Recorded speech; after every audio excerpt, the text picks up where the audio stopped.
Достар, баршаңызға сәлем. Бүгін сіздермен бүйректе тас болудың не екені туралы сөйлесетін боламыз. Жалпы пациенттер УЗИ аппаратына түскеннен кейін микролитаз, мелкие пески деген сияқты жазуды көріп шошып жатады. Видеоны көрмес бұрын маған подписка жасап лайк қойды ұмытпаңыздар.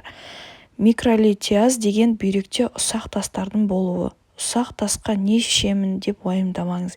Ештеңе ішудің қажеті жоқ. Егер үлкен тастар болса, онда консультация алғаныңыз дұрыс болады.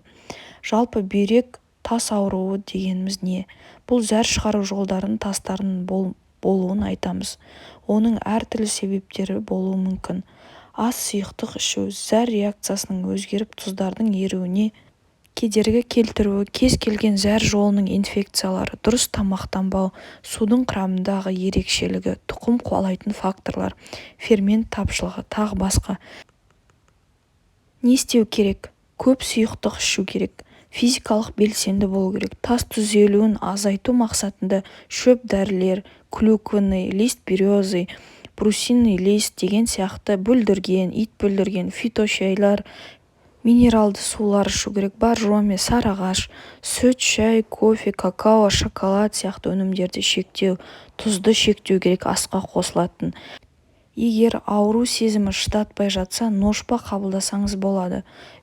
Ал сіз соңғы рет бүйрегіңізді қашан УЗИға түсірдіңіз? Бүйрегіңізде тас болды ма? Осыны комментарийға жаза кетіңіздер.